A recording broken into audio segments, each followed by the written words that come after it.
This is Jason, Zombie Collector, if you will. And I'm doing something that I don't do very often anymore. I am doing a response video for a contest. Now, this is for NYYanksFan7. And the cool thing about him is that I don't think he ever has really commented on any of my videos, but he's almost always in my live streams, which I greatly appreciate.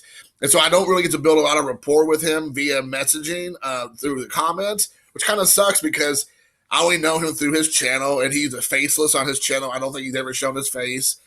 And when he's in the chat, that's me and him, and then there's maybe anywhere between 8 to 20 other people in there at any given time. So it's hard for me to really build a rapport with him and kind of get a feel for what kind of person he is. I don't contact him via Facebook or texting, or we don't talk. But I like his collection, I like his mindset, and he's doing a contest for finally hitting $100 American on his monetizing his channel. Now, we all know how I feel about it. That's not what this is about. But I do got to say he's one of the better guys out there who is not inundating you with commercials on his channel. We have a lot of guys in this community who just use you to come to their channel to try to get YouTube rich, which is unfortunate because I don't want to be used to help you prop up your collection by just giving us commercials in the beginning, the middle, the end. It's just kind of ridiculous. So he has a few things he would like for us to comment on or show on his video.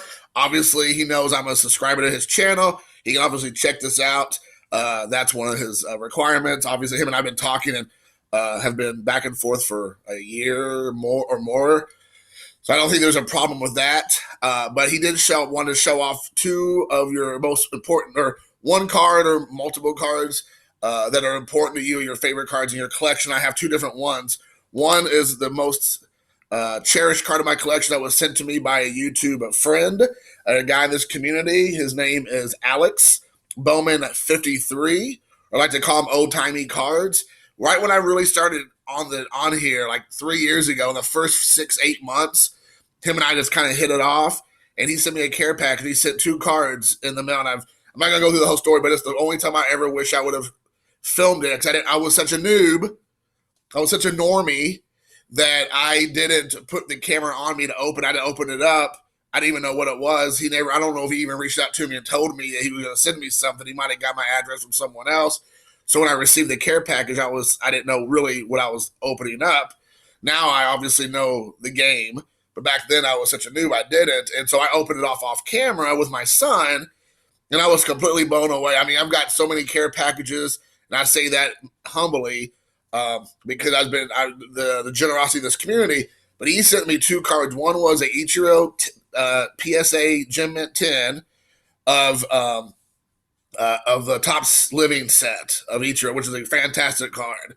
And like, I should preface it by saying, like, when I opened the package and my son showed me the cards because he wanted to do it, I got a little teary-eyed because I couldn't believe the generosity of Alex, who hardly knew me at the time. And now, like I said, we're good buds, but at the time we're still getting to know each other. The other card he sent me was Ichiro's Upper Deck rookie card, a Gem Mint 10 right here from PSA as well. I had no idea. I had never owned this card. Obviously, it's 2 or 3 years ago, it might have been more attainable. I don't know if this card is $5 or $500 or somewhere in between.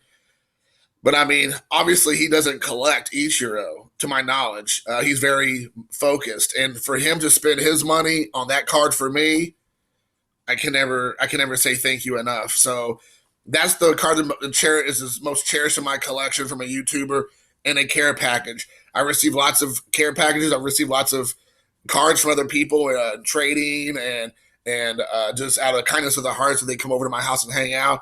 Bob Lewis has sent me some amazing cards on our exchanges when he comes here to Indiana, or I go to his house in Pittsburgh. But anyways, that's probably the one that sticks out the most. The other one is one I picked up. I haven't even shown it on my channel officially yet. I haven't done it. I will eventually get there. But I want to show this off. This is probably my favorite card I've owned on my own, purchased on my own. And it is a Monty Irvin right here. A very good to excellent 4. That's 1952 Bowman. I'm sorry. I'm still in shock when I hold this card in my hand. I almost feel like I'm shaking. Now, I know a lot of people, this might not be a big card for them, or if it is, they have a higher grade and all that stuff, which I'll talk about that in another video. But I got this card for, including shipping, was like $22 and change. I mean, you know, or around that. It might have been a little bit more, but I mean, if you see the card, guys, that card is just centered, I believe, really well for the most part. There's a little bit over here, but the image just pops. So, anyways, that was the other card that I have picked up that means the most to me in my collection. And I'll talk more about that in a video where I'm showing that card off exclusively. I wrote some few things down because he did ask. He wants us to do a shout out. I picked up, I believe, 4 guys, and I picked everybody, I believe, who was who at 200-ish subs or below, or in that 250-ish range. And I mean, I have a lot of guys I watch, but these guys just popped out to me. So these are the ones I like to recognize. First up is David M. M as in Michael Jackson. He's been a great just supporter of mine over the last few months. He's a newer on the scene, at least for me. I would highly recommend checking out his channel, David M. Then there's Jeremy IPTTM, and that's in person through the mail for the people who are not aware of that. He's another guy who almost comments on every one of my videos, just like David. These guys I've come in contact with basically at the beginning of the year. Now, they may have been around on my channel off and on, but they've made a conscious effort to be more involved with my channel. And hopefully they feel the same with me. I've tried to reach out to them on their channels much more. The next one is Reese ND Card Ranger.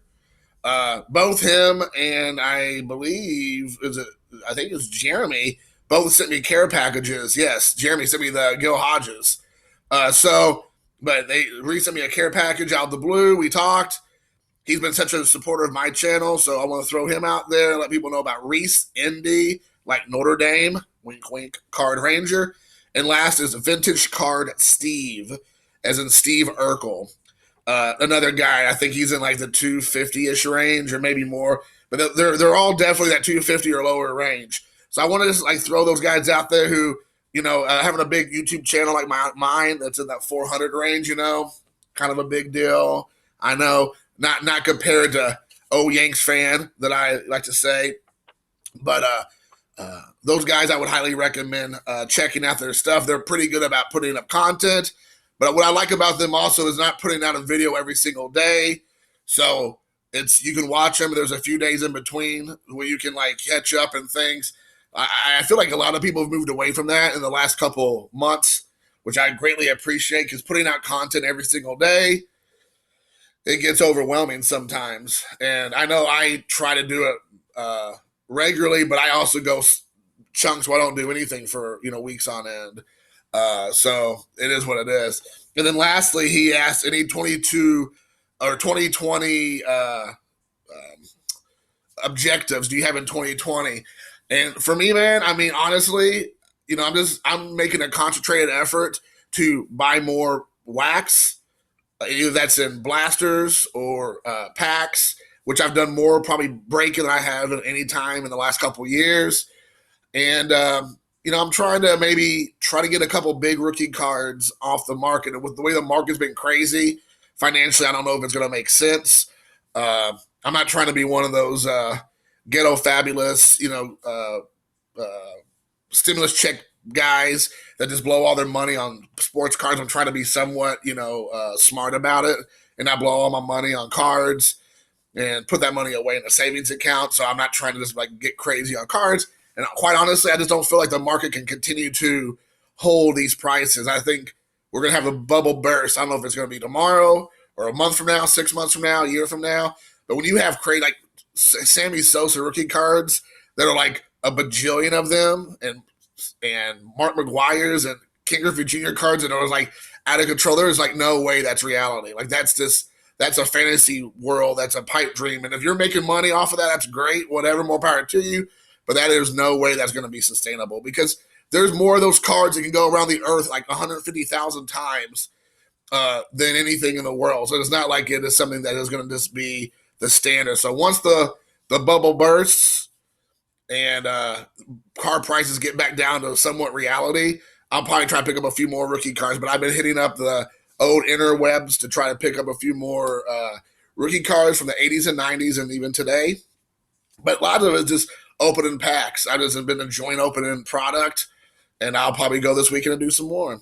So, guys, definitely check out NYYanksFan7. I'm going to spell that NYYANKSFAN7 because the way it's you hear it, it might kind of throw you off. He needs the subscriptions. He's, struggling. He's just, please get me to more subs. I mean, whatever he's at now, 1,800 subs. He needs to get to that 2,000. So all 400 of mine needs to go over to him to get him over that 2,000 mark. So go check out his channel. The one thing I do like about him is he is one of those guys who puts out content when he has it. Not because he feels obligated to, not because he's trying to just keep filling content. And when he shows stuff off, it's awesome. A couple of the recent ones was he did a 1984 Donruss box break, like factory set box break. And he got the Don Mattingly. He talks about that. He does like some 70 cards from the 1970s from the Mike Payne, which is a cool one to do. Like, the highlights of the 70s cards. So he does lots of different stuff. He does a lot of chasing the Michael Jordan, and he'll do a lot of those. He'll rip 80s packs trying to look for certain kinds of rookie cards out of 80s, not just junk wax, but like early to mid 80s, a little bit more rare stuff. So he has a little bit of everything, and he's very knowledgeable. I don't hear a lot of people talk about him, which is kind of surprising that he has almost 2,000 subs, but you don't hear a lot of people talk about him. But he's a great guy. He's a lot of fun. Him and I have a lot in common. He's a guy actually I like to talk to more, quite frankly. So anyways, until next time, guys, go check out his channel. Please check out David M., Jeremy IPTTM, Reese ND, Card Ranger, and the Vintage Card Steve. And if you do, tell him I sent you.